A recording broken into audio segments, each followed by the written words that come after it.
गाड़ा। तीन बहुओं के रवैये से सासू माँ बहुत परेशान थी। दरअसल बात ये थी कि तीनों बहुओं में किसी बात को लेकर अनबन हो गई थी। तब से ही तीनों एक दूसरे से मुंह फुलाए रहती थी। ना कोई सीधे मुंह किसी से बात करती, ना किसी का कहना मानती। पड़ोसी भी इस बात को जानते थे और जाने कैसे कैसे बातें भी करते। इसीलिए सासू माँ ने तीनों बहुओं को तुरंत अपने कमरे में बुलाया।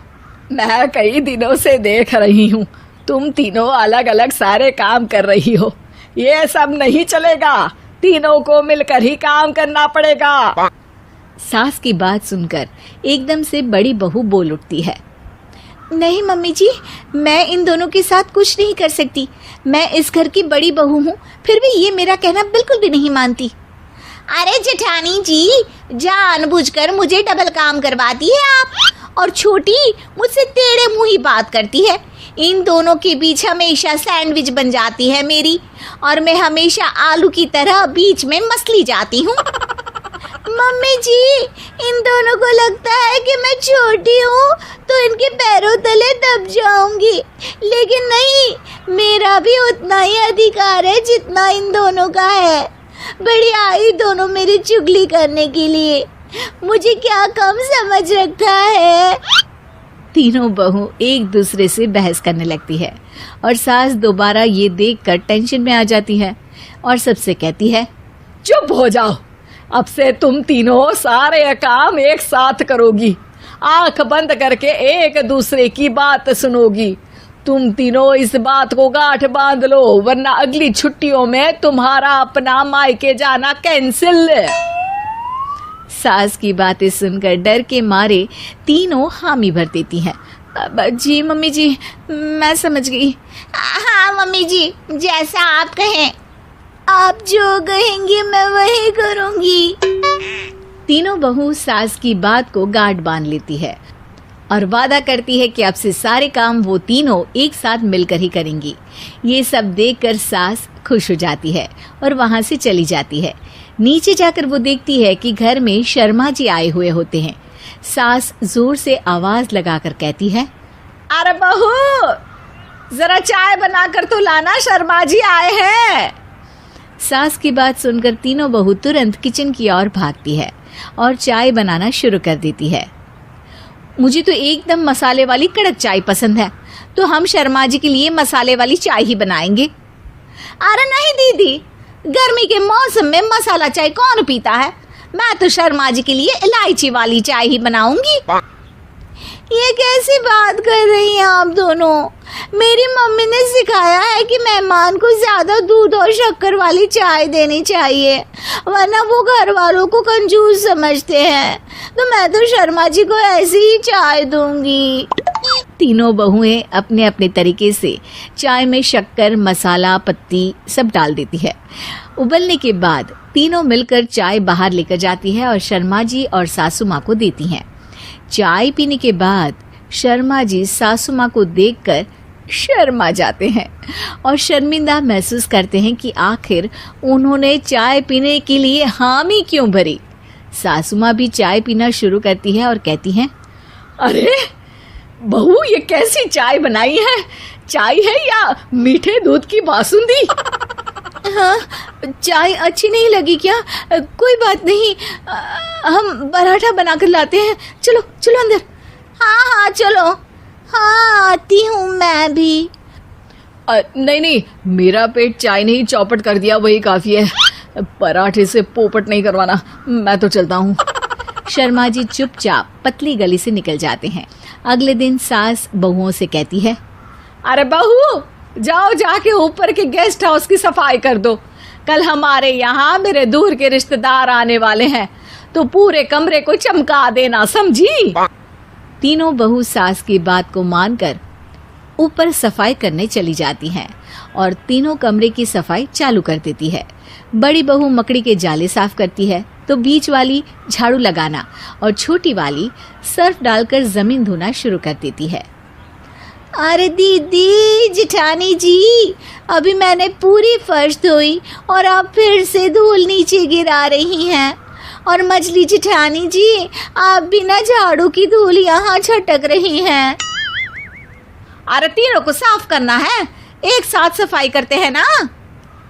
अरे वही तो, हम साथ साथ हैं, घर साफ साफ है। तीनों बहू ऐसे ही काम में उलझ जाती है और 2 घंटे तक एक ही कमरे की सफाई करती रहती है। बहुत देर से अपनी बहुओं को ना देखने के कारण सास ऊपर कमरे में उन्हें देखने जाती है, लेकिन कमरे में घुसते ही वो गीली फर्श पर फिसलने के कारण नीचे गिर जाती है। ओरी मोरी मैया, हड्डी मरोड़ के रख दी। आए मेरी तो कमर ही टूट गई रे। तीनों बहुएं सास को उठाती हैं और बिस्तर पर सुला देती है। अरे मेरे हाथ पैर दर्द कर रहे हैं, दबा दो, आराम मिलेगा। हाँ जी माँ जी। अरे जी माँ जी माँ जी। और तीनों बहुएं एक साथ सास के हाथ को दबाना शुरू कर देती हैं। माँ की तो चीख ही निकल जाती है और नतीजा ये होता है कि सास के बचे हुए शरीर में भी दर्द उठ जाता है। हाय राम, ये क्या कर दिया तुम तीनों ने। अरे मेरी तो किस्मत ही फूटी है कि तुम जैसी बहुएं मुझे मिली। हे भगवान, पूरे शरीर में दर्द बढ़ गया है। अब तो पता नहीं कि चल भी पाऊंगी या नहीं। माफ करो, मुझे गलती हो गई मुझसे कि तुम तीनों को एक साथ काम करने के लिए बोला। सोचा था तीनों मिलके अच्छे से काम करेगी, लेकिन बड़े बुजुर्ग सही कहते थे कि 3 तिगाड़ा काम बिगाड़ा। तुम लोगों ने ये बात ना आज साबित करके दिखा दी। तुम तीनों को तो समझाना यानी मानो भैंस के आगे बीन बजाना है। तुम्हें अकेले अकेले काम करना है ना, तो अब से तुम अकेले ही अपना अपना काम करो। तीनों बहुएं वहां से जाने लगती है। अरे कहाँ जा रही हो? आप ही ने तो कहा कि अपना अपना काम करो, तो मुझे मुल्तानी मिट्टी लगानी है। अरे मुझे भी तो नेल पॉलिश लगानी है, मुझे ना मेहंदी लगानी है। सास अपना सर पीट लेती है और कहती है, अरे मुझे भी लगाना है कुछ। क्या माँ जी? क्या माँ जी? क्या माँ जी? तुम्हारे घर वालों को फोन तुम्हारी हरकतें बताने के लिए।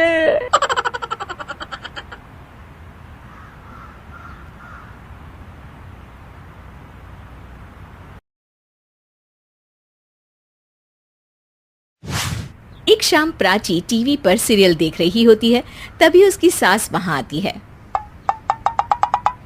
अरे सीरियल में तो ऐसे मग्न है जैसे आज रात का खाना पड़ोसी आकर बनाएंगे। मुझे पता ही नहीं था आपने अपने बेटे की शादी पड़ोस में भी की हुई है। हैं? मतलब?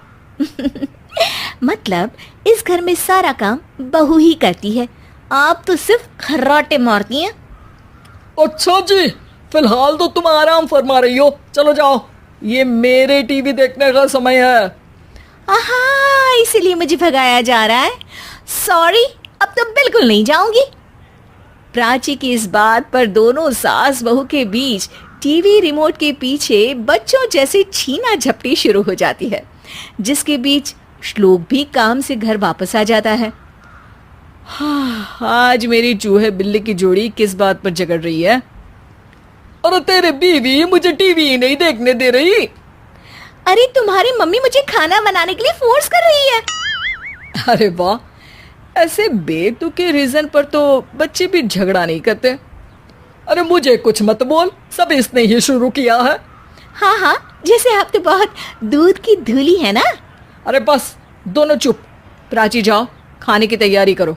और माँ तुम छोड़ो, तुम्हें क्या बोलूं, शांति से अपना सीरियल देखो, मुझे दोबारा लड़ने की आवाज सुनाई नहीं देनी चाहिए। ऐसा बोलकर श्लोक वहां से चला जाता है, जिसके पीछे पीछे प्राची भी कुछ न कुछ बड़बड़ाते हुए रसोई में चली जाती है। हाँ हाँ, सासू जी को तो कुछ बोलेंगे ही नहीं, बस मुझ पर ही हुक्म चलता है, खाना बनाओ, जैसे मैं इनके घर में खाना बनाने के लिए आई हूँ।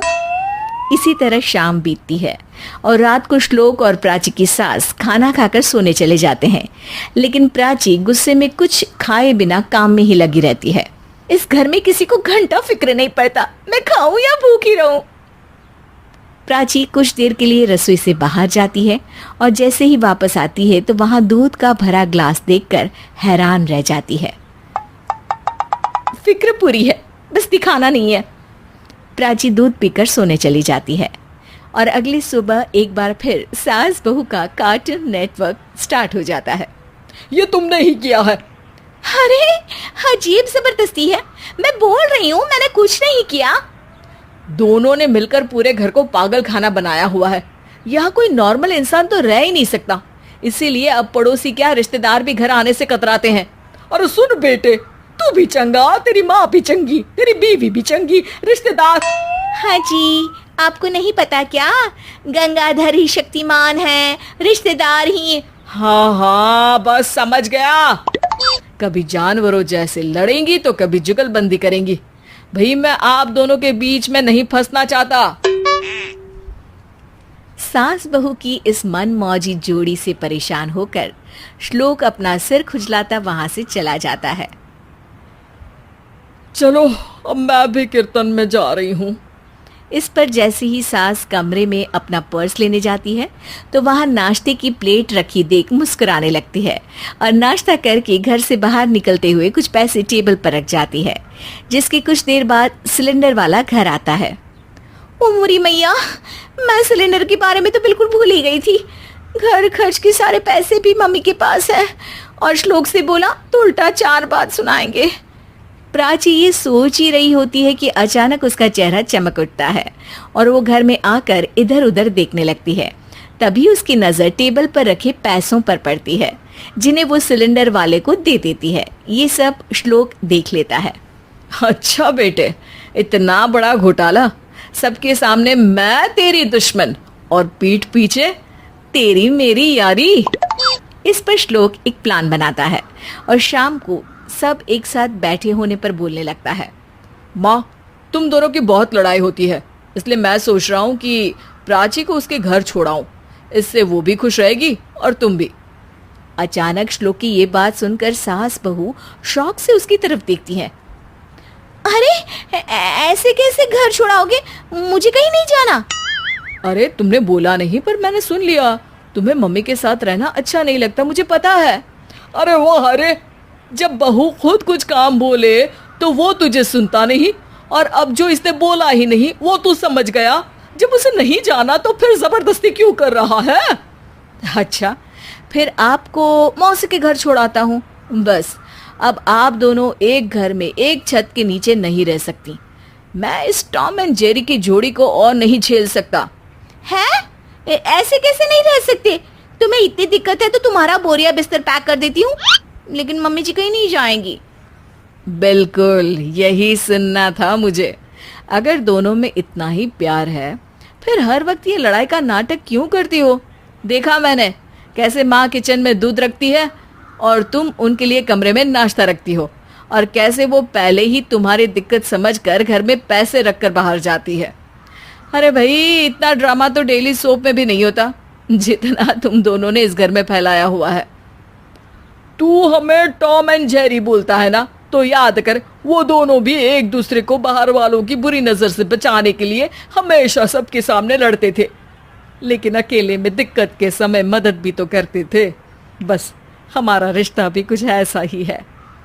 और वैसे भी अगर सास बहू में तू मैं नहीं होती तो दुनिया वालों को कहानियां कैसे मिलेंगी?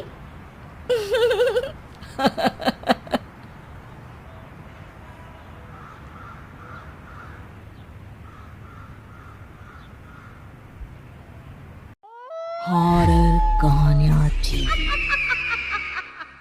चुड़ैल पार्ट 1। ऊंची ऊंची पहाड़ियों और घने जंगल से घिरा हुआ भैरवगढ़ गांव काली पहाड़ी के ठीक पीछे था। काली पहाड़ी यानी मौत का घर। भैरवगढ़ गांव तक पहुंचने का रास्ता बेहद दुर्गम था। लगभग 24 घंटे घने तूफान और तेज हवाओं की वजह से वहां के वीराने माहौल की कहानियां लोगों के दिलों को दहला देती थी। ऐसे बहुत कम लोग थे जो भैरवगढ़ गांव तक जाने की हिम्मत करते थे। लोगों का कहना था कि इस गांव के आसपास बुरी आत्माओं का साया मंडराता है। गांव के रहने वाले लोगों ने वैसे तो अपनी आंखों से किसी बुरी आत्मा या साये को नहीं देखा था, लेकिन गांव का बच्चा बच्चा इस बात को महसूस कर सकता था कि गांव के ऊपर कोई तो खौफनाक साया मंडरा रहा है।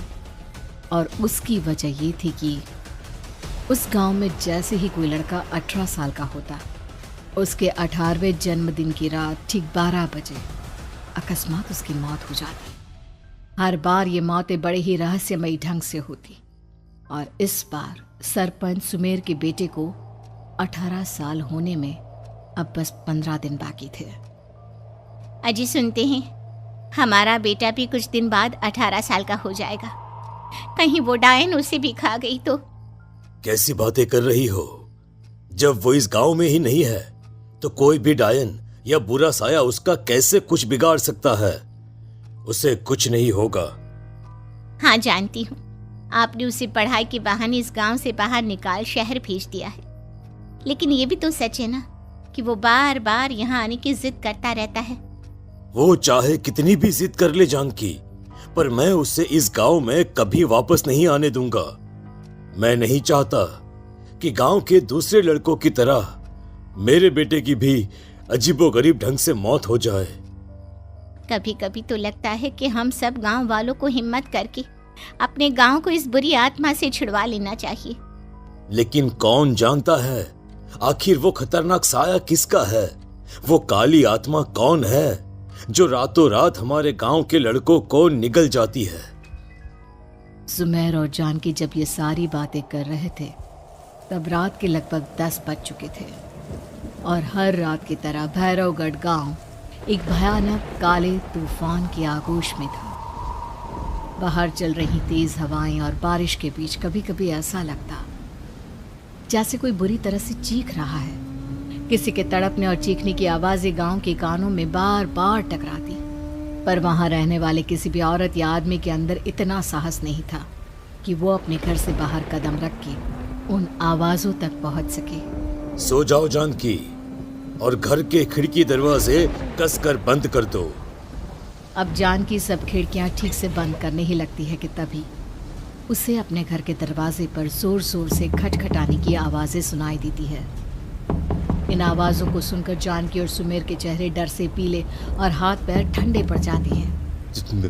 जानकी, जानकी, इतनी रात कौन होगा? पता नहीं, ऐसा लग रहा है कोई बुरी तरह से दरवाजा खटखटा रहा है। अरे हाँ, पर किसी की आवाज भी तो नहीं आ रही। क्या करूं? दरवाजा खोल लूं या नहीं? कहीं ऐसा ना हो कि किसी को हमारी मदद की जरूरत हो। लड़खड़ाते कदमों से सुमेर दरवाजे के करीब जाता है और अपने कान को दरवाजे पर रख धीरे से आवाज देते हुए पूछता है, कौन है? कौन है वहां? तभी एक बेहद डराने वाली आवाज उसके कानों से टकराती है। दरवाजा खोलो, दरवाजा खोलो, वरना आज की रात इस गांव में कोई जिंदा नहीं बचेगा। मैं जानती हूँ तुम्हारा बेटा 18 साल का होने वाला है। अगर उसकी जान की जरा भी परवाह है तो दरवाजा खोल दो। इस आवाज को सुनते ही सुमेर घबराकर पीछे हट जाता है और जानकी को पूरी बात बताता है। कहीं वो डायन हमारे घर तक तो नहीं पहुंच गई? अब हम क्या करेंगे? मुझे दरवाजा खोलना ही होगा जानकी। मेरे पास अब कोई रास्ता नहीं है।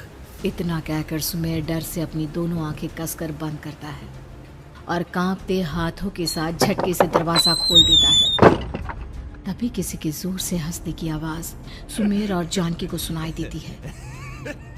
उस आवाज को सुन दोनों दरवाजे की तरफ देखते हैं और सामने अपने बेटे राहुल को खड़ा देख दंग रह जाते हैं।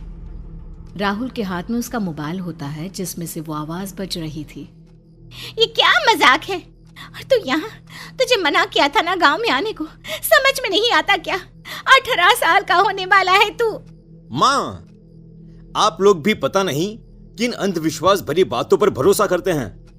क्या मैं अपने घर नहीं आ सकता? आप लोगों से नहीं मिल सकता? देख बेटा, हमने तुझे किसी वजह से ही इस गांव से दूर रखा था और यहां आकर तूने अच्छा नहीं किया। चल, मैं तुझे अभी के अभी वापस शहर छोड़कर आता हूं। ओफो पापा, आप बेकार की बातों से परेशान हो रहे हैं। बाहर इतना तेज अंधड़ तूफान चल रहा है, कहीं जाने की जरूरत नहीं है। मैं बस आप लोगों से मिलने आया हूं, कुछ दिन रहकर चला जाऊंगा।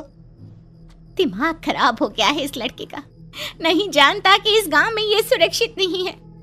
किसने कहा था तुझे यहाँ आने को? ये आवाजें सुन, बाहर से जो आवाजें आ रही है तुझे सुनाई नहीं देती क्या? अरे माँ, जब जोर से तूफान चलता है, तेज हवाएं चलती हैं, तो इसी तरह की आवाजें आती हैं। ये बहुत नॉर्मल है माँ। नॉर्मल होगी तेरे लिए बेटा। 4 दिन शहर में पढ़कर आया है तो अपने माँ बाप की बात नहीं मान सकता। माँ, मुझे अभी बहुत जोरों से भूख लगी है, पहले कुछ खिला दो, और रात भी बहुत हो गई है। हम इस बारे में कल बात करते हैं, ठीक है? राहुल के वापस आ जाने से जानकी और सुमेर की आंखों की नींद उड़ गई थी। खाना खाने के बाद राहुल तो अपने बिस्तर पर जाकर सो गया, लेकिन जानकी और सुमेर पूरी रात उसके कमरे के बाहर पहरेदारी करते रहे।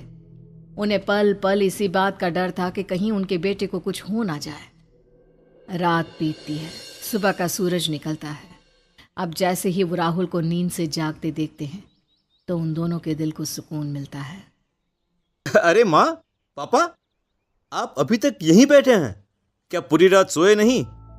जिनकी जवान बेटी की जान को खतरा हो, उन माँ बाप को नींद नहीं आती बेटा। बेटा, अब तो वापस शहर चला जा। देखो माँ, मैं किसी जरूरी काम से इस गांव में आया हूं, और वो काम पूरा होने के बाद मैं खुद यहां से चला जाऊंगा। काम? गांव में तेरा क्या काम है? पापा, मैं बचपन से ही इस गांव के बारे में बेहद डरावने किस्से सुनते आया हूं, इसीलिए अब मैं उन्हीं किस्सों के ऊपर डॉक्यूमेंट्री फिल्म बनाऊंगा। रिसर्च करना चाहता हूं कि आखिर सच्चाई है क्या। हे भगवान, लो जी, सुन लिया, और भेजो इसे पढ़ने के लिए शहर। मैंने आपसे पहले ही कहा था, मेरी बहन के पास दूसरे गांव भेज दो। ना ये शहर जाता और ना उल जुलूल की बात इसके दिमाग में आती।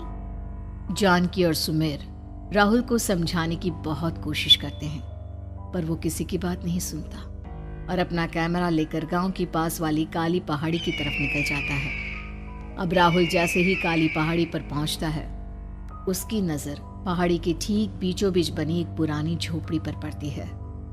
यहाँ भी कोई रहता है क्या? ये इंटरेस्टिंग होगा। राहुल की आवाज पहाड़ों से टकराकर उसके कानों में सुनाई दे रही थी। उसने चारों तरफ का नजारा देखकर वहां की तस्वीरें अपने कैमरे में उतारना शुरू कर दिया। तभी अचानक राहुल ने अपने कैमरे में खींची हुई तस्वीर को जूम करके देखा, और उसमें उसे जो नजर आया वो देखकर राहुल के होश उड़ गए। क्या सचमुच उस गांव के ऊपर किसी बुरी आत्मा का साया था? क्या राहुल की जान बच पाएगी? क्या देखा था राहुल ने उस फोटो में जिसे देखकर वो दंग रह गया? इन सवालों के जवाब जानने के लिए देखिए इस कहानी का अगला भाग।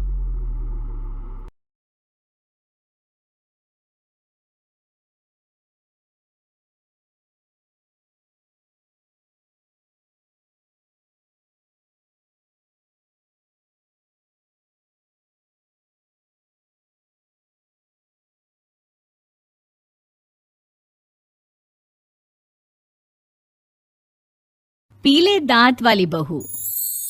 रंजना कभी ब्रश नहीं करती थी।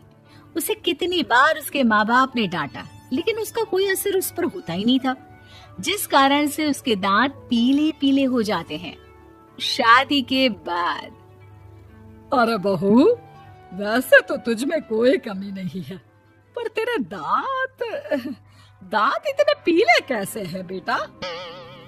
कैसे मतलब? कोई सर्जरी थोड़ी ना कराइए। वो तो क्या नाम, मैं ब्रश नहीं करती थी तो पीले हो गए। अब क्या करूं? आप कहें तो लाल करवा लूं या फिर काले? यार ये क्या है, क्यों माँ से लड़ रही हो? लड़ रही हूँ? अरे मैं लड़ रही हूँ या ये बोल रही है कि दांत पीले हैं, पीले? अरे तपस्या थोड़ी ना की है इन्हें पीले करने के लिए। बकायदा ब्रश नहीं किया है 20 साल तक, तब जाकर। छी, कैसी बात कर रही हो? ये उस वक्त तो पीले नहीं थे जब हम लोग तुम्हें देखने आए थे। अरे तब साफ करवा लिया होगा डेंटिस्ट के पास जाकर। अब देखो कैसे पीले पीले लग रहे हैं। रंजना सास की तरफ गुस्से से देखती है। फिर शुरू हो गई पीले पीले पीले।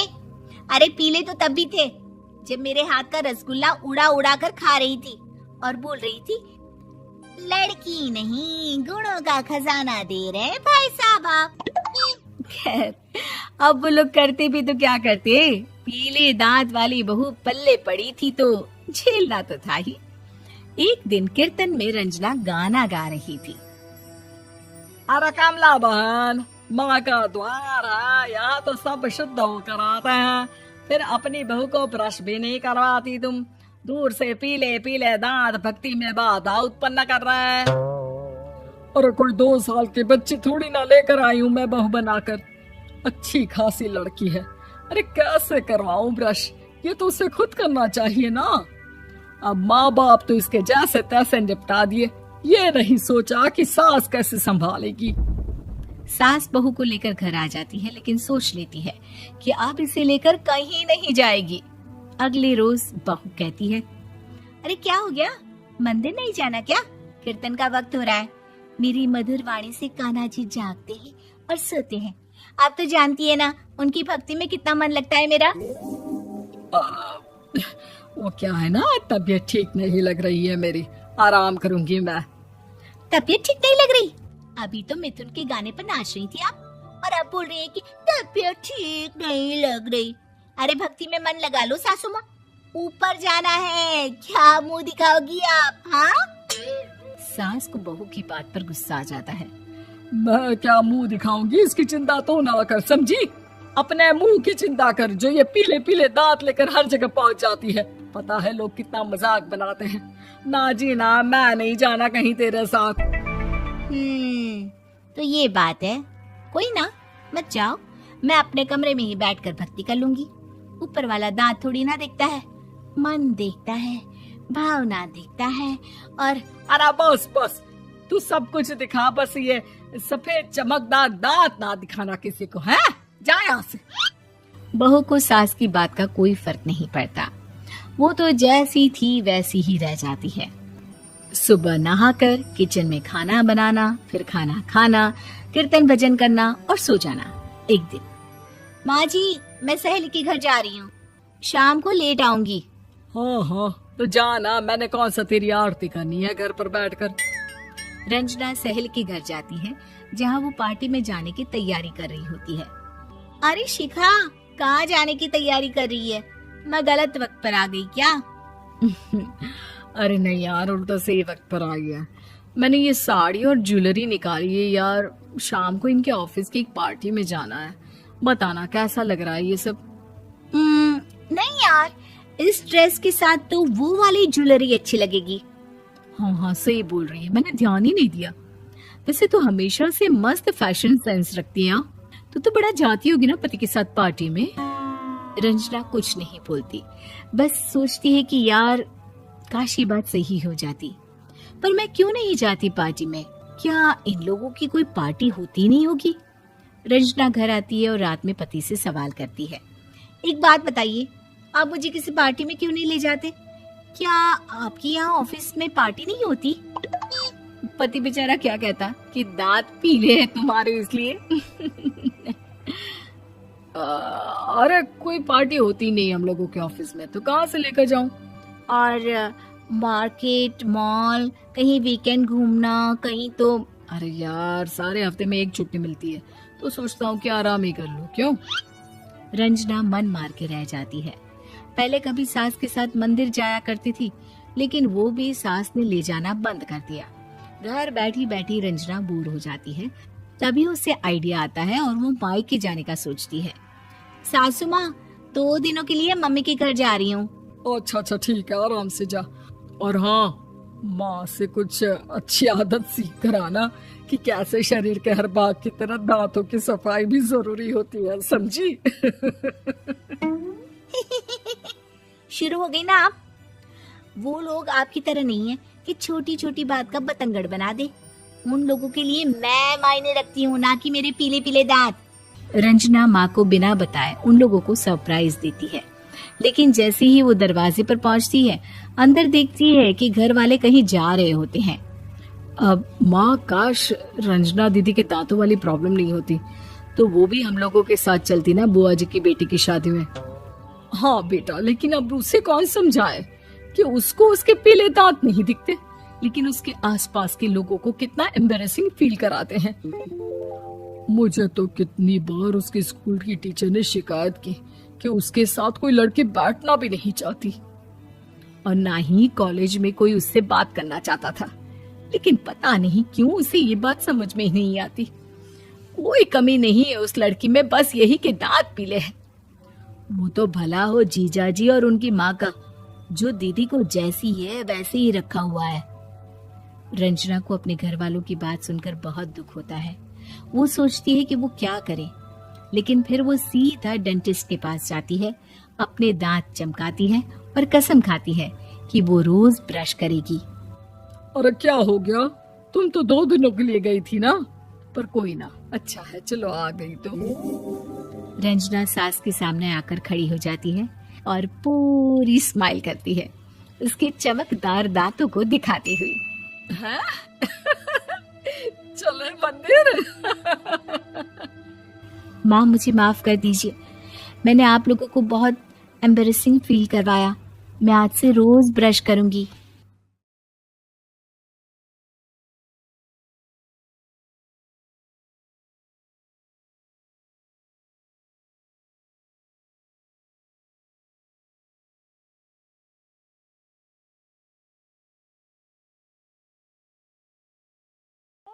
हॉरर कहानियां थी।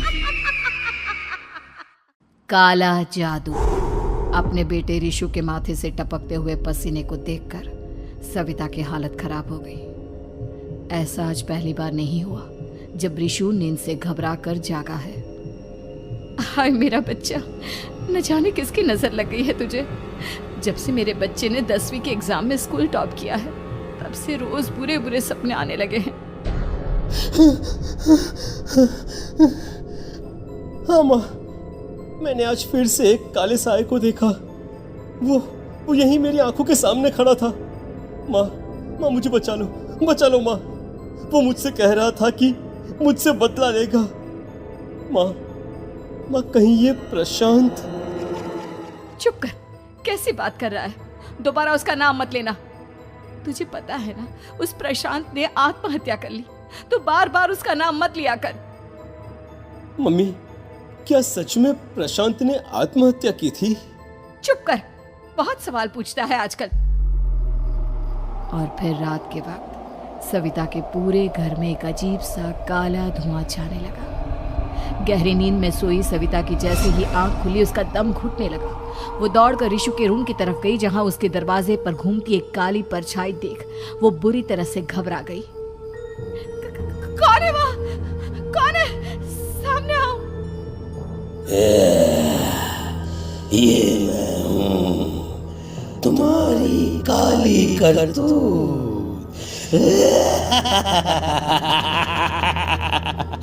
और अब मैं तुम्हारे बेटे को ले जाने आया हूँ। नहीं, मेरे बच्चे को छोड़ दो प्लीज। मेरे रिशु को कुछ मत करना। वो परछाई रिशु के कमरे में घुस जाती है। सविता भी उसके पीछे पीछे दौड़कर जाती है और देखती है कि अब वो साया साफ नजर आ रहा था। वो सर से पैर तक खून में सना हुआ था और उसके शरीर के सारे अंग कटे फटे हैं। क्या चाहिए तुम्हें? तुम जो बोलोगे मैं करूंगी, लेकिन मेरे रिशु को छोड़ दो। उस परछाई ने रिशु को गर्दन से पकड़कर दीवार के सहारे हवा में उछाल दिया। रिशु जोर जोर से चिल्लाने लगा। माँ बचाओ मुझे, बचा लो माँ। ये मुझे मार डालेगा। माँ मुझे बचा लो माँ। नहीं ऐसा मत करो, मुझे मार दो लेकिन मेरे बच्चे को छोड़ दो। मैं तुम्हारे आगे हाथ जोड़ती हूँ। वो परछाई रिशु को जमीन पर गिरा देती है और अचानक वहां से गायब हो जाती है। रिशु, मेरा बच्चा, तू ठीक तो है ना?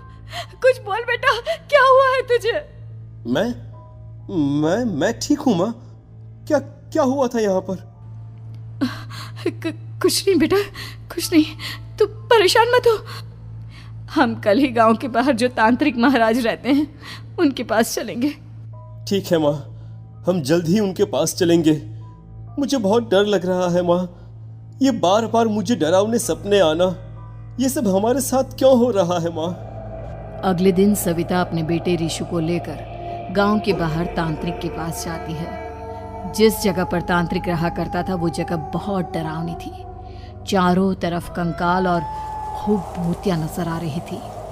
गांव से दूर वीराने में उस जगह पर जोर से आंधी चल रही थी। ऋषु ने डर कर अपनी माँ का हाथ पकड़ लिया। माँ मुझे बहुत डर लग रहा है, ये कैसी जगह है? देख बेटा, हमारे साथ जो कुछ भी हो रहा है उसका इलाज सिर्फ और सिर्फ ये तांत्रिक महाराज ही बता सकते हैं। अब यही है जो हमें प्रॉब्लम से बाहर निकाल सकते हैं। जैसे ही सविता और ऋषु तांत्रिक की झोपड़ी के अंदर पहुंचे, वहां का नजारा देखकर उनकी आंखें फटी की फटी रह गई। तांत्रिक की झोपड़ी के अंदर कई सारे लोग अपनी गर्दन घुमा घुमा कर जोर जोर से चीख रहे थे। कौन हो तुम और यहाँ क्यों आई हो? महाराज, मेरे बेटे को कुछ दिनों से एक डरावनी काली परछाई नजर आती है और कल रात उसने मेरे बेटे पर हमला भी कर दिया।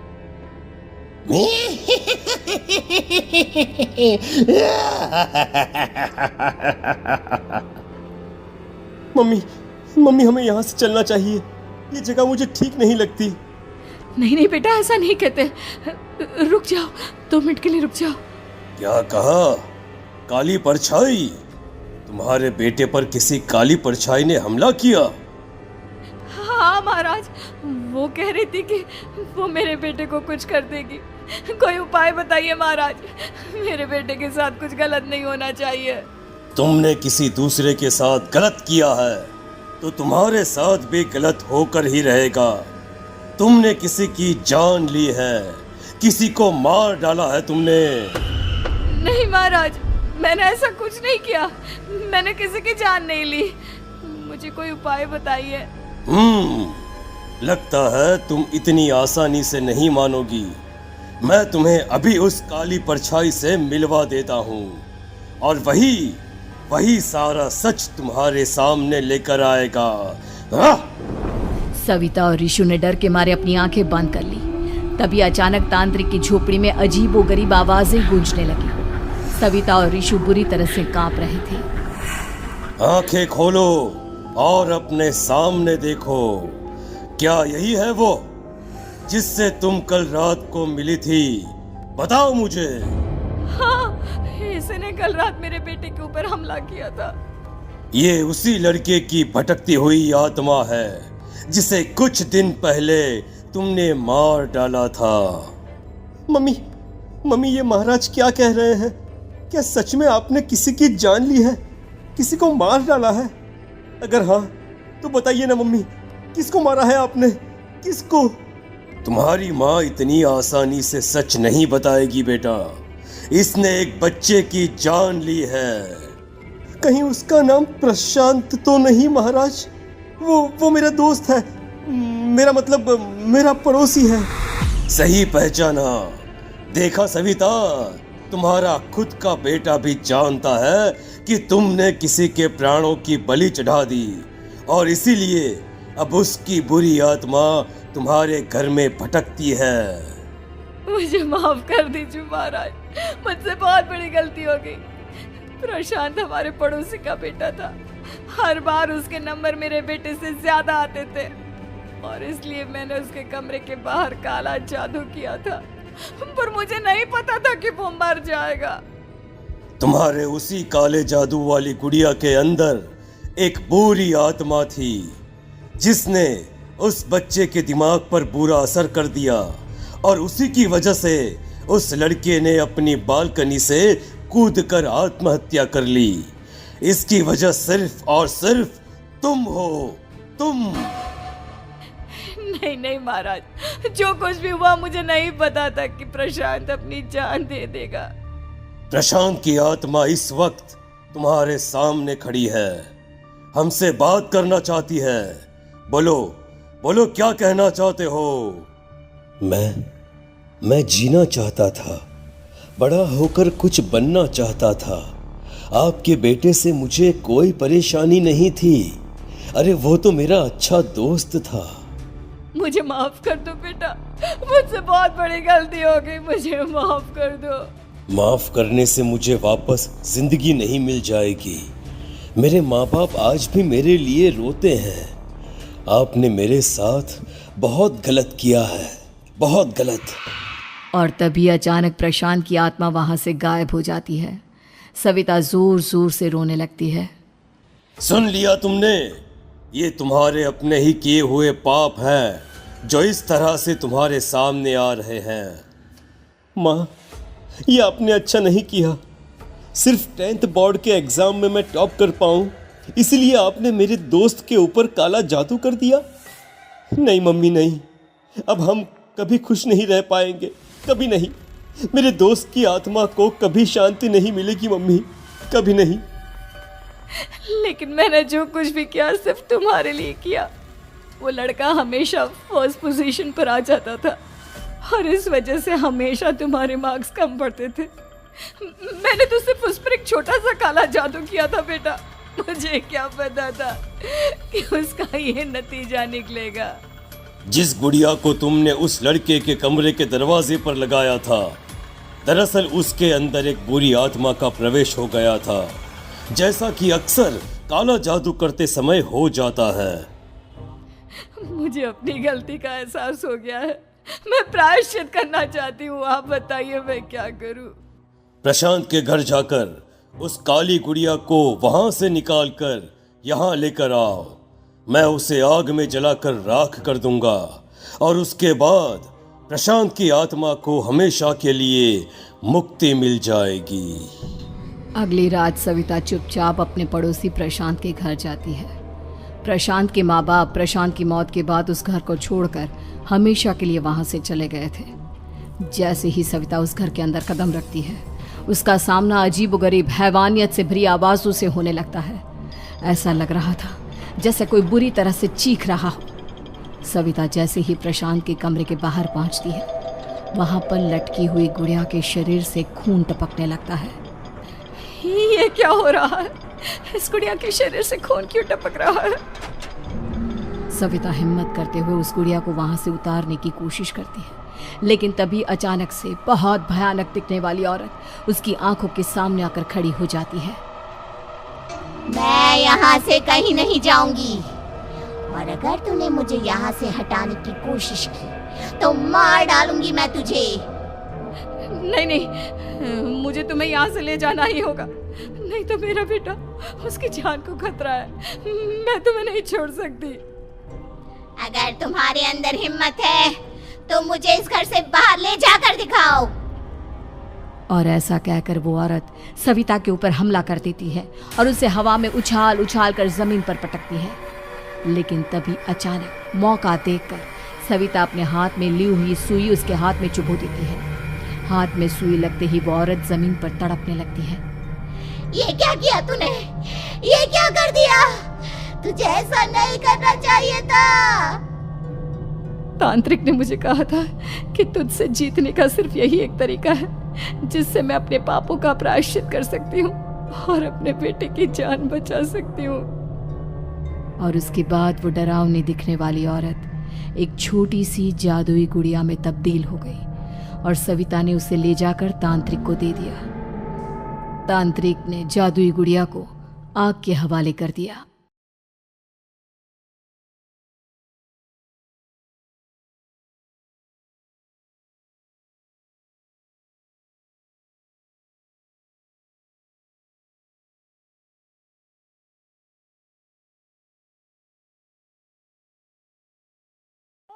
हॉरर कहानियां टीवी। अगली मौत किसकी? संजीव अपने दोस्तों राघव और प्रतीक के साथ बियर बार में बैठकर बियर पी रहा था।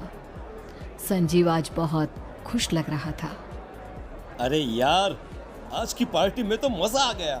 तुम दोनों दोस्तों के साथ तो मेरी जिंदगी इतनी अच्छी है कि क्या बताऊं कितनी अच्छी है। अरे भाई, अब दोस्ती की है तो जीना मरना सब साथ में। हाँ, अरे अरे यार सुनो, जल्दी से एक बियर और ऑर्डर करते हैं ना। एक आखिरी, और उसके बाद ये जश्न यहीं खत्म हो जाएगा। अरे हाँ हाँ, क्यों नहीं। वेटर, जल्दी से 2 बियर की बोतल लेकर आओ। आज मेरे दोस्तों को जश्न मनाना है, क्यों? इतने में वहां पर एक बहुत सुंदर लड़की छोटे छोटे कपड़े पहनकर हाथ में बियर की बोतल लेकर उसके पास आती है। ये लीजिए, आपने बियर ऑर्डर की थी ना, मैं लेकर आ गई। क्या बात है यार, इस बार की वेटर तो बड़ी सुंदर है। अब बियर लेकर आई हो तो अपने हाथों से ही पिला दो ना। हाँ हाँ, क्यों नहीं, जैसा आप बोलोगे मैं वैसा ही करूँगी। क्या बात है यार, अब तो लगता है रोज यहीं आना पड़ेगा। उसके बाद वो लड़की उन तीनों को बियर सर्व कर देती है। पार्टी करने के बाद वो तीनों अपने अपने घर जाते हैं। प्रतीक, संजीव और राघव को उनके घर छोड़कर जैसे ही अकेला अपनी कार में आकर बैठता है तो अचानक उसे एहसास होता है जैसे उसकी कार की पीछे वाली सीट पर कोई बैठा हुआ है। वो तुरंत पीछे मुड़कर देखता है। तुम यहाँ क्या कर रही हो? और तुम मेरी कार में कब आई? अरे तुम तो बार में वेटर थी ना।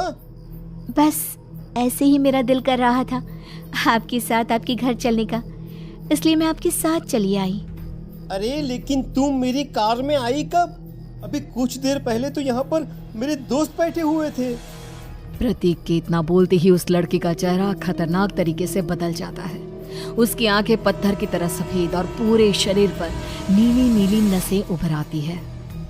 गाड़ी चलाओ, पूरी स्पीड में चलाओ, और अगर तुमने गाड़ी रोकने की कोशिश भी की तो मुझसे बुरा कोई नहीं होगा। डर की वजह से प्रतीक के पसीने छूटने लगते हैं। उसका शरीर बुरी तरह से कांप रहा था। प्रतीक बिना कुछ सोचे समझे कार को फुल स्पीड से चलाना शुरू करता है। चलते चलते वो शहर से दूर एक पहाड़ी पर पहुंच जाता है और सामने अब सिर्फ पहाड़ी का किनारा दिख रहा है, जिसे देख प्रतीक घबराकर अचानक से कार को ब्रेक लगाता है। देखो देखो देखो देखो, मुझे छोड़ दो मुझे।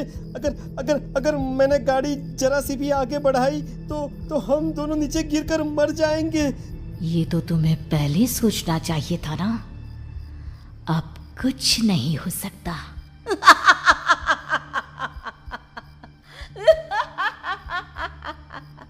छोड़ दो मुझे। नहीं प्लीज मुझे छोड़ दो। प्लीज मुझे जाने दो। छोड़ दो मुझे। गाड़ी आगे बढ़ाओ। और तभी अचानक से बिना प्रतीक के स्टार्ट किए उनकी कार आगे बढ़ती है और गहरी खाई में गिर जाती है। उसके चीखने की आवाजें चारों तरफ सुनाई देती है।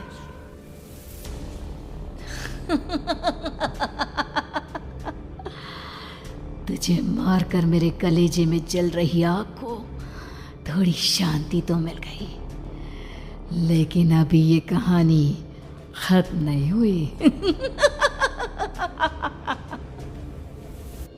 और फिर अगले दिन राघव और संजीव को पता चलता है कि प्रतीक की पहाड़ी से नीचे गिरकर मौत हो गई।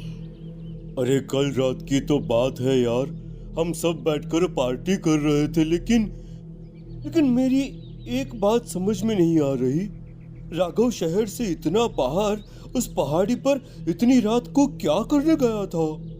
अरे यार, वही सोचकर तो मैं भी परेशान हूँ। हम दोनों को छोड़ने के बाद तो वो सीधा अपने घर जाने वाला था, और वो आत्महत्या क्यों करेगा भाई? कल रात तक वो कितना खुश था, हमारे साथ सेलिब्रेट कर रहा था। हाँ, लेकिन पुलिस ने तो यही कहा है कि प्रतीक ने अपनी कार को जानबूझकर पहाड़ी से नीचे गिरा दिया और आत्महत्या कर ली। अरे यार संजीव, मेरी तो कुछ भी समझ में नहीं आ रहा है। चल ठीक है, अब मैं अपने घर जाता हूँ। Okay, bye. राघव अपने घर में अकेला था। दोपहर का वक्त था। तभी दरवाजे की घंटी बजी। कौन है? अरे 1 मिनट रुको, अभी आता हूँ। राघव ने जैसे ही दरवाजा खोला उसने देखा कि सामने एक बहुत खूबसूरत लड़की खड़ी हुई है। कौन है आप, और यहाँ किससे मिलने आई हैं? देखिए ना, बाहर बारिश शुरू हो गई थी, मेरी गाड़ी खराब हो गई है। आपका घर नजर आया तो सोचा कुछ हेल्प ले लेती हूँ। क्यों नहीं, आइए ना, आइए आइए। मेरे कपड़े पूरे भीग चुके हैं, क्या आपके पास टॉवल मिलेगा प्लीज? राघव अपने बाथरूम से एक टॉवल लाकर उस लड़की को देता है। थैंक यू सो मच, अब मैं चलती हूँ। अरे इतनी क्या जल्दी है? आप चाहे तो बारिश रुकने तक यहाँ पर रुक सकती हैं। हाँ। लड़की ने पलटकर राघव की तरफ देखा। नहीं, मुझे जाना होगा, मेरा काम बाकी है। और वो वहां से चली गई। उस लड़की के जाने के बाद राघव अपने बाथरूम में नहाने के लिए गया और जैसे ही उसने बाथरूम में देखा तो उसका टॉवल वहीं पर लटका हुआ था। उसने टॉवल हाथ में लिया तो देखा कि उसका पूरा टॉवल खून के धब्बों से सना हुआ है। अरे अरे ये क्या? ये टॉवेल तो मैंने उस लड़की को दे दिया था। ये वापस मेरे बाथरूम में कैसे आ गया? और इस पर ये खून के धब्बे कहां से आ गए? राघव ने आईने में देखा तो उसकी गर्दन पर एक बड़ा सा चाकू का कट लगा हुआ था जिससे खून बह रहा था, जिसे देख राघव के होश उड़ गए। हाँ, अरे ये क्या? मेरी गर्दन इतनी ज्यादा कटी हुई है और मुझे दर्द भी नहीं हो रहा है। ये क्या हो रहा है मेरे साथ? राघव घबराकर बाथरूम से बाहर आया और अपना मोबाइल उठाकर उसने संजीव को फोन लगाया। संजीव जल्दी से मेरे पास आ जाओ। मुझे लगता है कुछ बहुत बड़ी गड़बड़ है, जल्दी आ जाओ। उधर से आवाज आई, लेकिन वो आवाज संजीव की नहीं बल्कि एक लड़की की थी। कुछ अजीब नहीं हुआ है, बस तुम्हारी मौत तुमसे मिलने आई थी और तुम्हें मारकर चली गई। अब तुम इस दुनिया का हिस्सा नहीं हो राघव, इसलिए तुम्हें अपनी गर्दन के कटने का दर्द भी महसूस नहीं हो रहा। नहीं, ऐसा नहीं हो सकता, ऐसा नहीं हो सकता। कौन हो तुम? तुम्हारी मौत। अब संजीव के पास खबर पहुंचती है कि राघव ने अपने ही घर में चाकू से गर्दन काटकर आत्महत्या कर ली। ये सुनने के बाद संजीव के होश उड़ गए। वो पसीने से तरबतर हो गया और एक अनजाना डर अब उसके दिल को सताने लगा।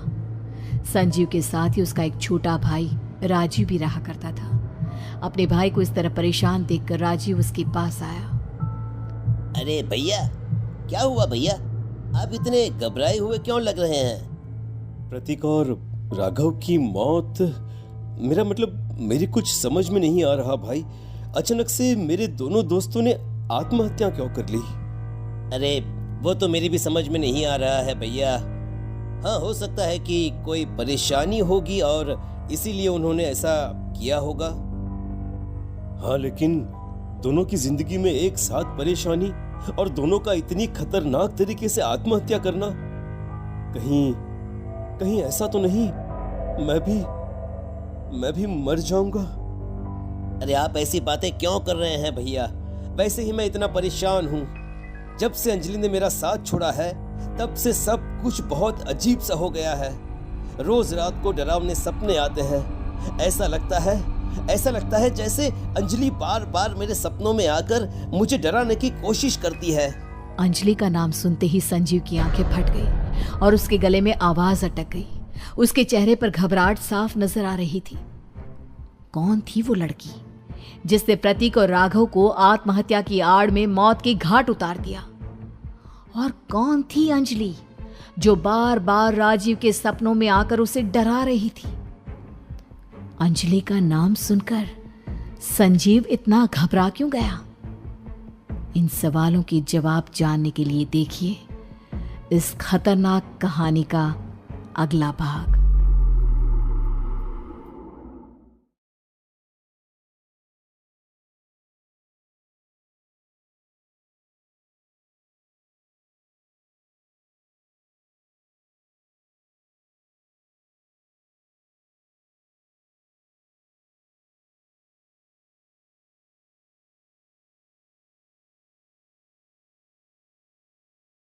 अपने पराए।